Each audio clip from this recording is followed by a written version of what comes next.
Teman-teman Indofili Channel, berjumpa lagi dengan saya Cak Irul. Saya masih ada di Philadelphia sekarang ini. Cuaca tetap seger karena spring menuju ke summer. Tapi masih spring di sini. Enak sekali cuaca kalau musim begini nih.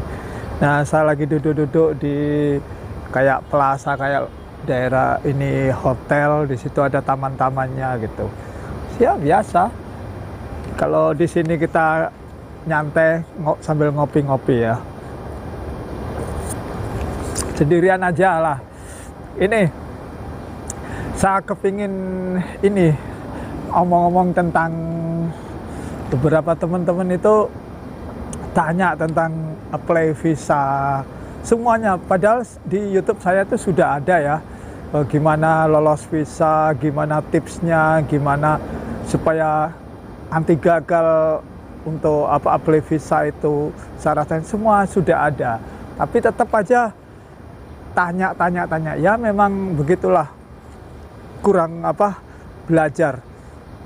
Dan teman-teman yang sudah belajar benar-benar melihat video saya mulai yang awal, yang pokoknya yang kepingin kesini, gimana sih itu cara-caranya, dipelajari semua. Alhamdulillah lolos semua, rata-rata lolos.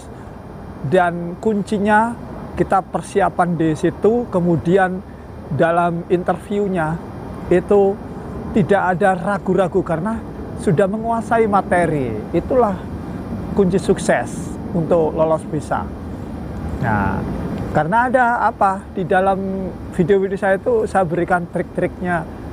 Meskipun kita datanya lengkap apa aja semuanya, tapi kalau kita masih ragu-ragu atau nggak pede, nggak confidence, ya tetap aja gagal gitu. Nah, terus kenapa harus ngisi sendiri?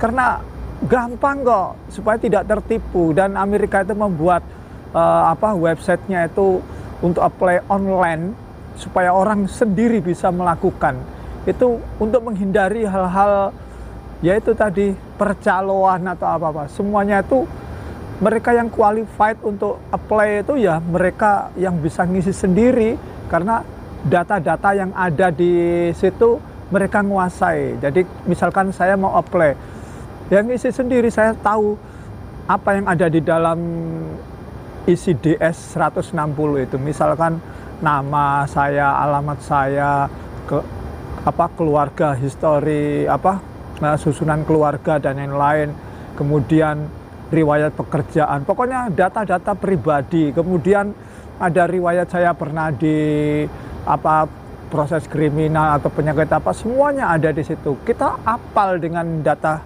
kita sendiri karena kita yang mengisi.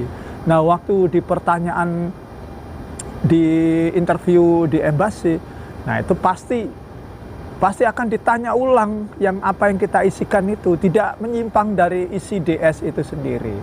Nah, karena kita sudah menguasai, sudah hafal, jadinya isi DS-nya itu sudah kita kuasai ya di dalam memori kita, dalam otak kita. Mereka tanya apa saja kita sudah otomatis, nggak ada keraguan-raguan gitu. Nah, itulah yang dilihat pada interview itu.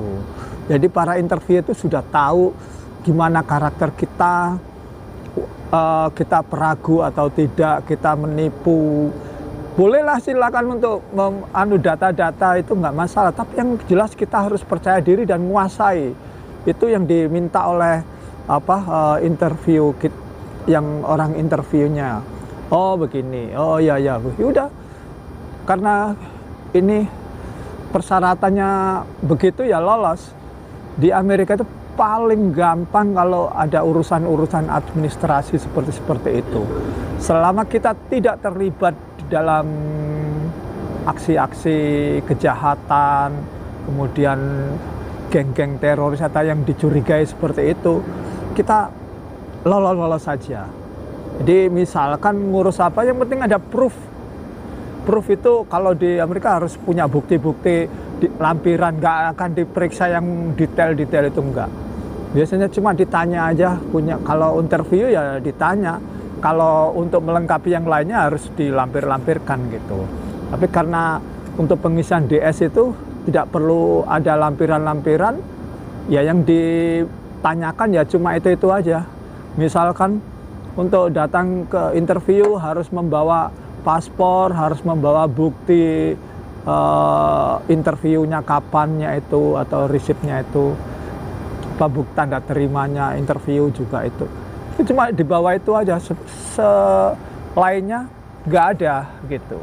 Jadi cuma kita meyakinkan pada yang interview itu benar-benar kita sebagai turis dan ingin ke sana, dan kita sudah siap dengan jawaban-jawaban itu. Dan nomor selanjutnya adalah faktor lucky atau keberuntungan. Nah itu udah nggak bisa apa-apa, itu urusannya dengan yang di atas dengan Tuhan ya. Jadi kita harus berdoa semoga kita mendapat keberuntungan, itu aja. Oke, saya akan mereview, istilahnya akan memberikan ulangan lagi tentang bagaimana sih supaya lolos interview atau lolos visa turisnya ke Amerika. Sudah saya jelaskan tentang berbagai macam jenis visa ya. Visa itu ada visa turis, itu visa yang jenisnya apa, tabnya R, itu re-entry, bisa bolak-balik. Visa turis itu 5 tahun berlakunya, bisa digunakan kapan saja selama memenuhi syarat tidak overstay. Jadi itu, misalkan kita sebulan turis di sini, besoknya kapan lagi kita datang lagi menjadi turis di California, menjadi turis di Florida, menjadi turis di New York, itu bisa bolak-balik selama kita memenuhi syarat itu, tidak overstay. Satu. Kemudian ada visa-visa lain, misalkan visa pelajar. Nah itu harus memenuhi persyaratan, kita harus terdaftar sebagai pelajar di universitas mana, di college mana, terus ada bukti-buktinya. Nah itu harus punya tiket kalau masuk, harus punya tempat, harus punya ada bukti-buktinya, dan harus bayar biaya atau tuitionnya. Jadi biaya untuk di universitas itu semester berapa ini.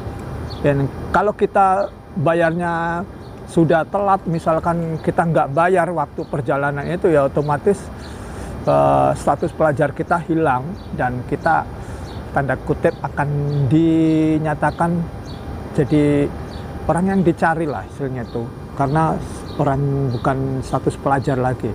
Visanya namanya F1. Kemudian ada visa macam-macam, visa ya sebagai seorang rohaniawan, orang pastor gereja, atau yang seorang kiai, atau mengasuh masjid atau apa, itu ada sendiri visanya.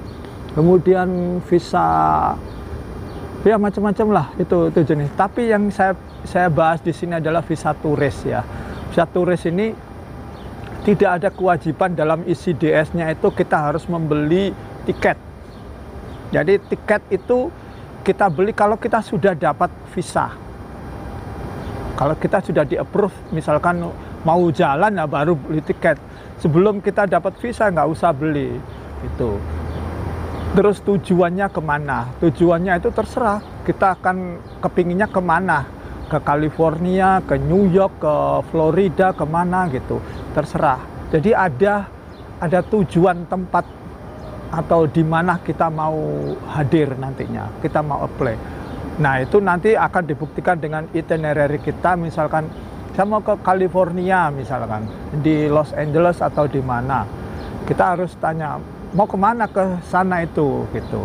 Kita harus tahu tempat-tempat rekreasinya di sana itu. Saya mau jalan-jalan di sana, di Hollywood, itu kalau di California. Kalau di New York misalkan kita mau jalan-jalan di Liberty, Times Square, Brooklyn Bridge atau Central Park, itu banyak lokasi-lokasinya. Kalau di Florida misalkan kita mau ke Orlando, ke Disneyland atau ke Miami, pantai atau macam-macam. Atau bahkan kita punya tujuan, saya mau ada ini nonton konser, nonton event-event apa yang terkenal di Amerika yang kita merasa excited, kepingin nonton di sana. Nah itu perlu buat catatan. Jadi kita jangan terburu, misalkan eventnya 2 minggu lagi kita baru ngeplay sekarang gitu, jangan. Jadi eventnya itu paling enggak berapa bulan sebelumnya kita baru apply sekarang gitu. Jadi mereka ada udah tahu, oh ini punya waktu, jadi ada acara di sana gitu. Itu salah satu untuk pengisian DS di tujuannya gitu. Kemudian yaitu tadi tidak usah beli tiket dulu. Kemudian alamat yang dituju. Biasanya dalam pengisian DS itu kan dituju ke alamat mana yang akan dituju. Karena teman-teman itu kan sebagai turis ya, ini apply visa turis, jadi kan nggak punya saudara, jangan bilang ada saudara atau siapa, tapi usahakan itu adalah tempat hotel atau tempat tinggal yang akan kita tinggalin sementara. Misalkan kita di New York misalkan, kita cari lokasi hotel-hotel yang ada di New York itu, tulis saja tempat hotel itu di mana, gitu aja, pokoknya acak aja, tinggal tulis, cari di Google gitu, hotel yang mana sesuai ini, wah hotel Grand Hyatt atau apalah pokoknya tinggal tulis saja, itu salah satunya. Kemudian setelah kita sudah melengkapi semuanya, sudah tempat tinggal dan lain-lain, barulah kita hadapi interview. Nah, interview itu gampang-gampang susah, tapi beberapa teman-teman Indofili, nah ini teman-teman Indofili yang nurut sekali, yang pokoknya dia itu selalu patuh dengan arahan-arahan kita, belajar dengan sungguh-sungguh, mereka sukses dalam interview karena percaya diri. Ingat, percaya diri dan menguasai isi materi dari formulir itu DS. Rata-rata seperti itu. Kok bisa gampang? Dia cuma interview cuma 2 menit, 5 menit, cuma gitu-gitu. Ditanyanya apa? Ya simple aja biasanya. Mau kemana? Ya jawab mau ke New York City, mau liburan di sini, di tempat-tempat tertentu gitu. Ya itu sesuai dengan itu, istilahnya itinerary-nya ya, tempatnya itu. Kemudian pekerjaannya apa? Ngomongin pekerjaannya yang sesuai dengan isi DS itu. Apa pekerjaannya? Ya yang kalau jadi punya usaha atau bisnis, ya ngomong bisnis apa, misalkan gajinya ya taruhlah jangan rendah-rendah banget, at least 2 digit lah, di atas 10 gitulah. Ada 15 juta, ada 17 juta, nggak apa-apa, masukkan itu. Yang penting yakin. Dan kalau di sini pokoknya kita berusaha untuk gimana ya, meyakinkan dari interview, saya punya bisnis, saya punya uang, saya mau jalan-jalan, jadi gitu aja. Jadi jangan takut, jangan berpikiran mau kerja, please. Itu akan membuat kamu jadi mentalnya atau memorinya itu kacau, ketakutan sendiri. Kita di sini itu sebagai turis. Nah kalau kerja itu kan bonusnya aja, istilahnya itu mau kerja ya nggak apa-apa, mau nggak kerja juga nggak apa-apa. Yang penting tujuan kita adalah bagaimana mendapatkan visa itu, lolos visanya. Nah kalau sudah punya lolos visanya, ya udah terserah mau buat jalan-jalan kapan saja terserah. Mau dipakai kerja ya urusan belakang. Soalnya kerja itu kan relatif ada yang bisa dapat kerjaan, ada yang nggak bisa dapat kerjaan, tergantung siapa yang memberi kerjaan dan wilayah-wilayah mana yang bisa mendapatkan kerjaan itu. Sebagai orang yang tidak mempunyai izin kerja lah, seperti itu. Nah, jadi tetap aja fokus pada jalan-jalan. Istilahnya itu kita sebagai turis gitulah. Nah, satu. Kemudian setelah kita yakin dengan bahwa kita mau jalan-jalan, kita ini di interview tadi, itu pertanyaan-pertanyaan lagi, misalkan eh, sudah gajinya sudah berapa, kemudian kamu datang sendirian atau bersama tur. Nah, kalau kamu bersama tur, tunjukkan bukti-bukti tur dan lain-lain, tapi biasanya sangat ribet, akan banyak sekali pertanyaan. Kalau sendiri nggak ada banyak pertanyaan, saya sendiri gitu. Yang penting yakin gitu. Kemudian pakai bahasa apa ya? Oh ya, pertama kali itu kamu pakai bahasa apa? Bahasa Indonesia bisa, bahasa Inggris juga bisa. Nggak harus kamu pandai cah-cicus bahasa Inggris. Yang penting kamu itu ngerti. Kan apa, kita itu sudah global ya, sudah dunia itu udah mengenal internet, udah mengenal HP, ada Google Translate, ada lain. Sebagai turis itu bebas, mau bahasa kita bahasa Indonesia nggak apa-apa, tinggal nunjukin ini saya nggak ngerti, ini begini. Mereka sudah juga tahu gitu. Tapi bahasa Inggris itu ya itu kan bahasa internasional, jadi perlu dimengerti lah sedikit-sedikit, paling nggak yes no atau dengar yang pokok-pokok gitu.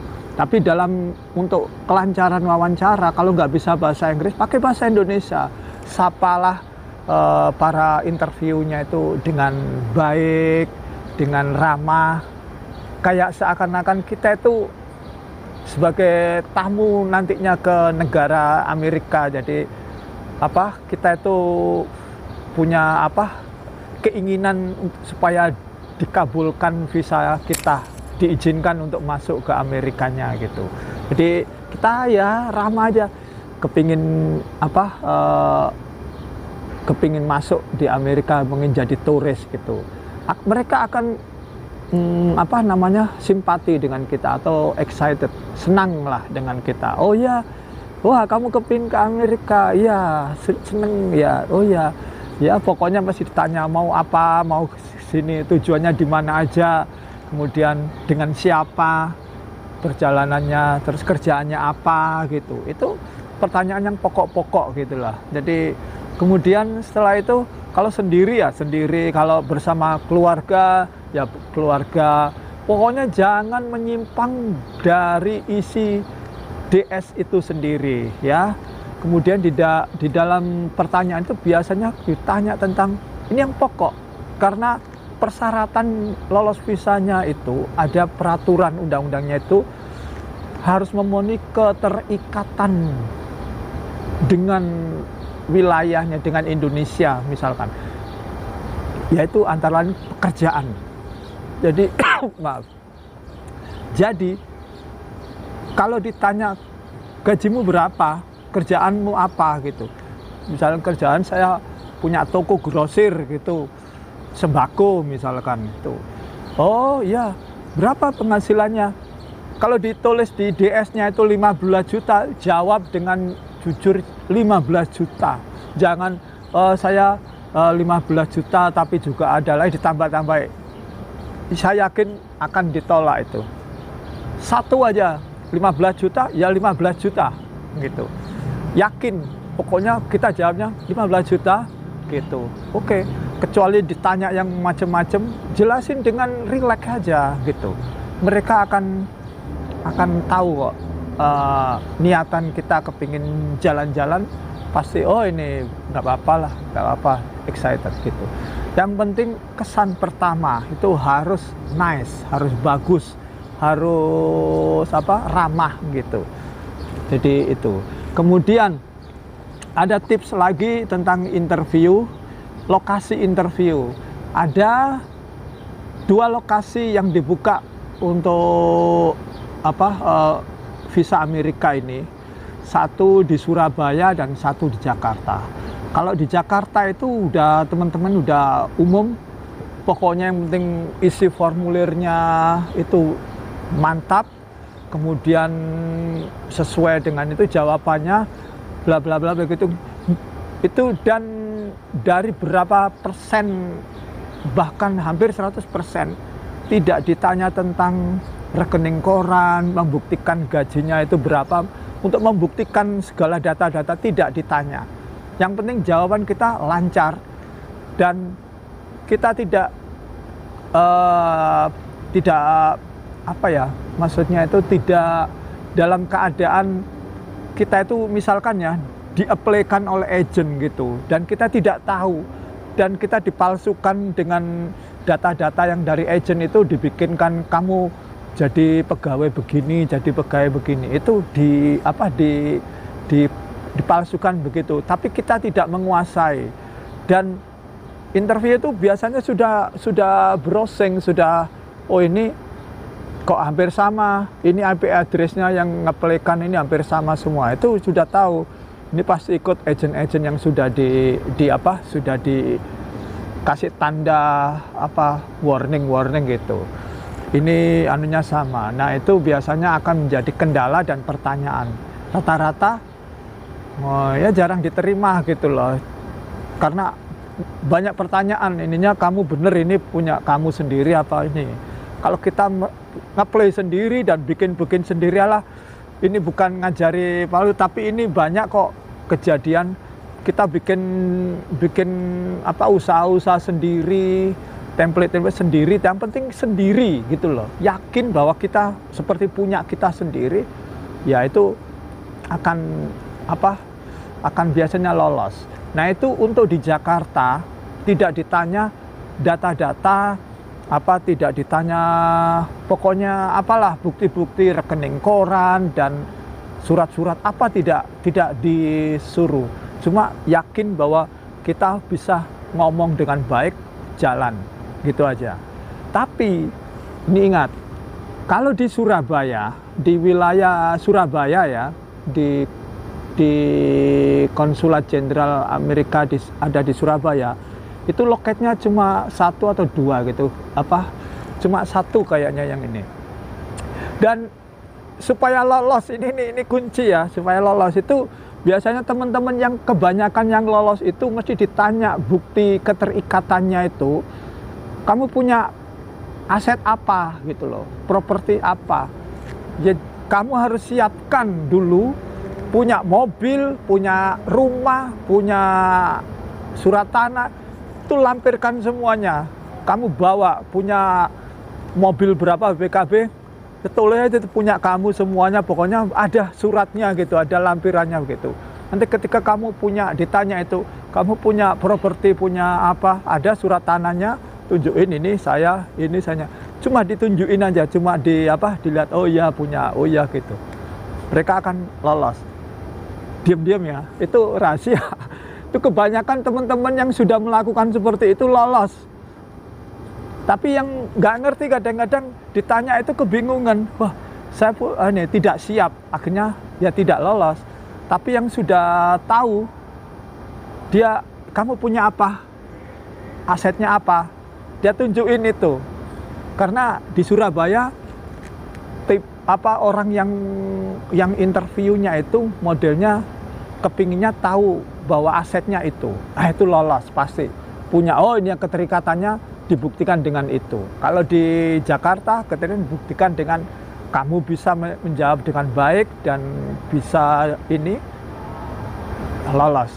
Jujur dan rileks, tidak gugup itu.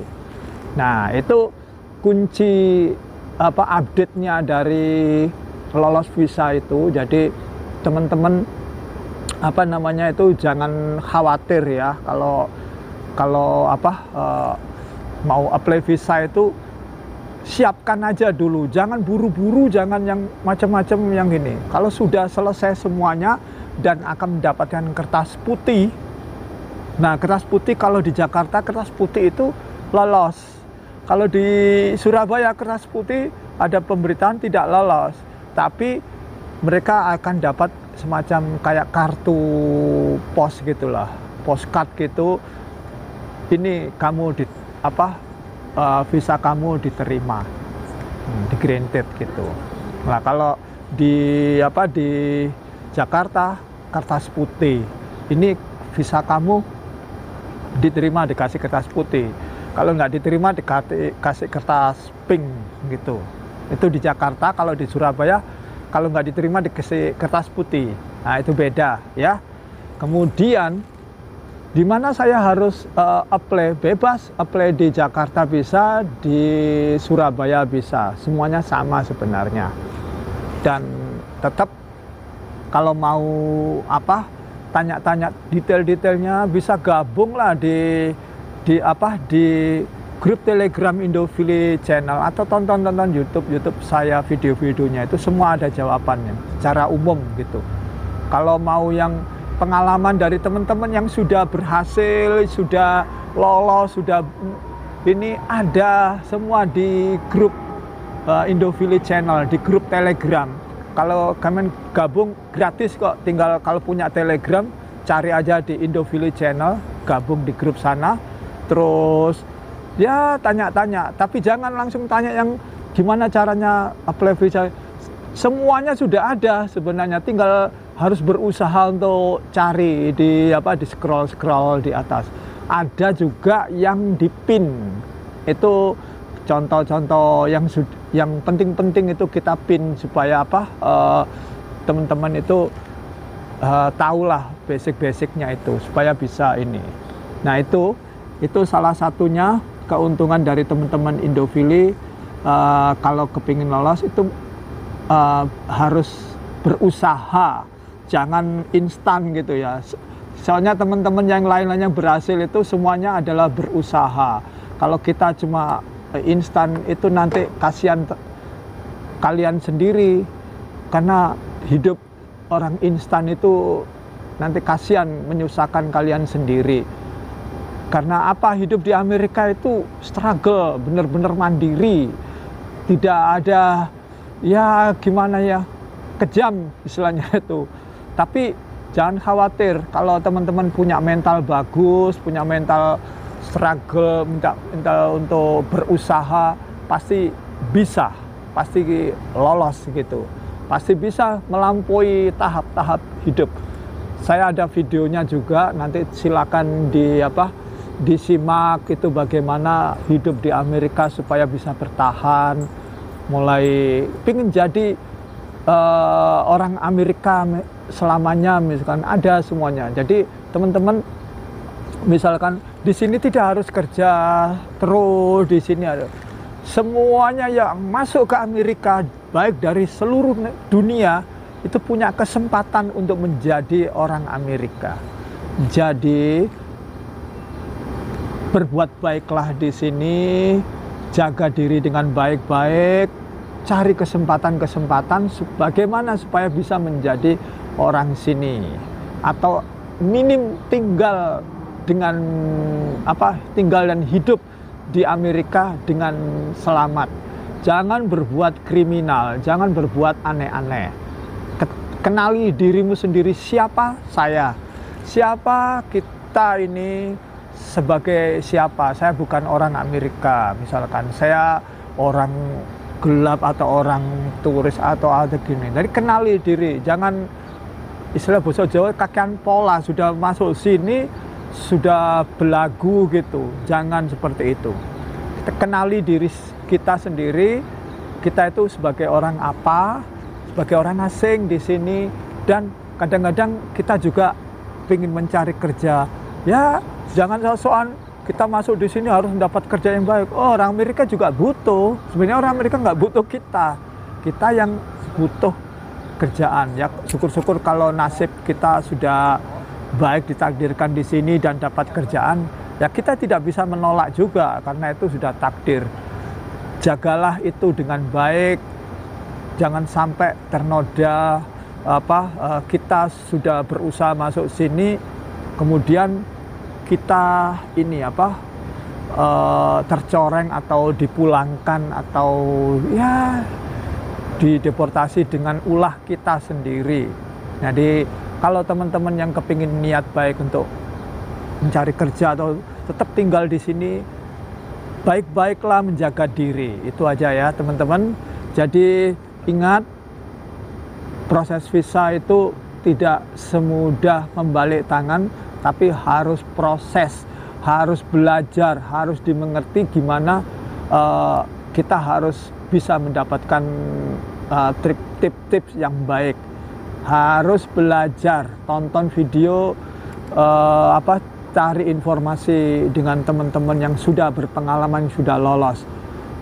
Kita bisa ini apa, share-share video di sini, bahkan boleh silakan gabung di grup Telegram Indofili Channel ya, untuk bisa apa, berdiskusi dengan teman-teman yang lainnya.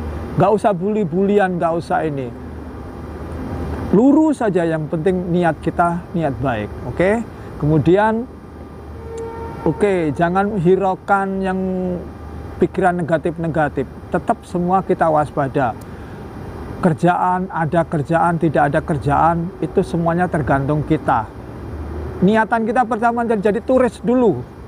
Selesai. Habis itu cari peluang bagaimana untuk kalau mau ternyata tinggal di sini bisa, ya bisa. Jangan buru-buru langsung pindah di sini tapi kita tidak siap mental untuk tinggal di sini. Nah, itu juga tidak baik. Jadi siapkan dulu let's see di Amerika itu gimana sih kehidupannya, cocok nggak dengan saya tinggal di sini. Tapi bukan saya men-underestimatekan negara kita di Indonesia. Saudara-saudara kita yang ada di Indonesia itu sekarang sudah gitulah istilahnya itu. Happy memang happy, tapi untuk mencukupi kebutuhan ekonomi sangatlah memprihatinkan dan susah untuk mencari kerja. Dan kita diberi kesempatan untuk masuk ke Amerika ini, sama seluruh dunia ini akan terjadi resesi ekonomi. Jadi ada pengaruh ekonomi yang tidak baik. Tapi bagaimanapun kita bisa memilih mana yang masih bisa bertahan.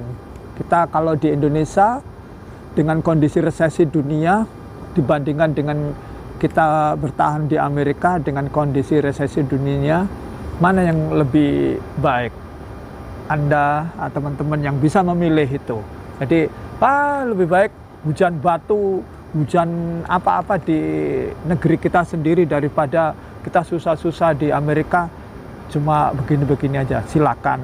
Tapi ya itu tadi, ada teman-teman yang punya prinsip, saya di sini bertahan susah-susah juga nggak apa-apa, yang penting saya bisa menopang kehidupan ekonomi saya yang lagi hancur di Indonesia. Saya punya utang banyak misalkan, problem ekonomi itu tidak bisa kita pungkiri untuk mencukupi kebutuhan keluarga. Kalau saya bertahan di Indonesia, saya nggak bisa melunasi utang, nggak bisa apa-apa, tambah semakin terpuruk. Nah, jalan lainnya adalah pergi ke sini, ya sambil menguras dolar sedikit-sedikit bisa untuk ini melunasi sedikit-sedikit hutang. Kalau sudah bebas ya jangan lupa cepat-cepat kembali ke keluarganya gitu ya. Itu aja teman-teman, mungkin kalau ada pertanyaan silakan tanya-tanya, dan maaf saya nggak bisa jawab yang inbox di Facebook. Langsung aja ke Instagram saya Indofili, ataupun bisa gabung di Telegram Indofili Channel. Banyak teman-teman yang akan membantu. Kalau di Instagram Indofili, saya sendiri yang akan menjawab, tapi ya itu nggak bisa langsung cepat karena banyak sekali urusan dan saya juga ada urusan tersendiri, misal kerjaan dan lain-lain. Itu teman-teman, saya semoga ini teman-teman yang berjuang mendapatkan visa lolos dan cepat ke sini ya. Jangan sampai apa istilahnya itu lama-lama sacet-sacet, mumpung di sini masih terbuka. Dan kalau musim-musim dingin ya, musim-musim dingin itu biasanya akhir-akhir tahun, misalkan Desember, Januari gitu. Itu kerjaan ini saya ngomong kerjaan bukan turisnya ya. Kerjaan itu sangat sepi untuk di beberapa wilayah karena banyak orang liburan, banyak orang ini istilahnya itu banyak kegiatan-kegiatan produksi itu lagi berhenti semua karena ngurusin pajak juga, liburan, vacation, pegawai-pegawainya nggak ada, jadi nggak ada produksi, nggak ada kegiatan lah macam-macam di situ. Nah, jadi silakan datang nggak apa-apa. Tapi untuk mengharapkan untuk kerjaan yang rame belum tentu juga.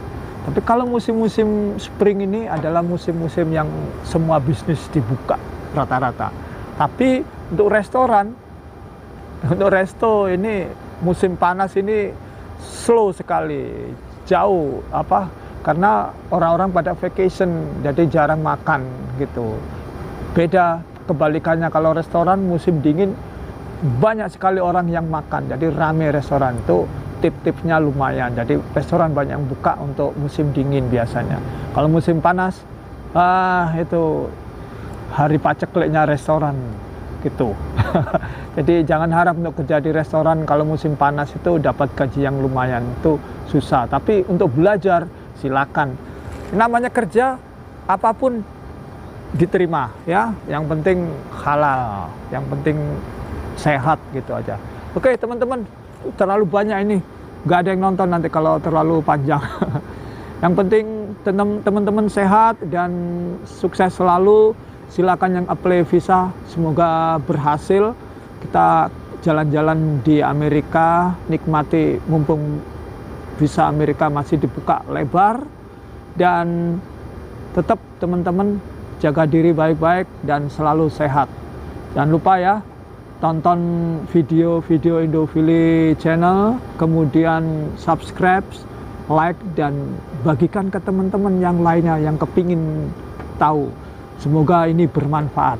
Jadi jangan berpikiran, wah Indofili biar rame, subscribe-nya biar dapat uang. Itu saya nggak pikiran itu, tapi yang penting ada manfaatnya itu aja. Kalau uang kita sudah di Amerika, jadi saya nggak berharap banyak, yang penting saya sudah di Amerika, sudah ada ya penghasilan lah lumayan, alhamdulillah bisa untuk hidup makan meskipun nggak mewah-mewah. Itu aja teman-teman, terima kasih ya, bye bye, sehat terus ya, good luck for everybody, bye bye.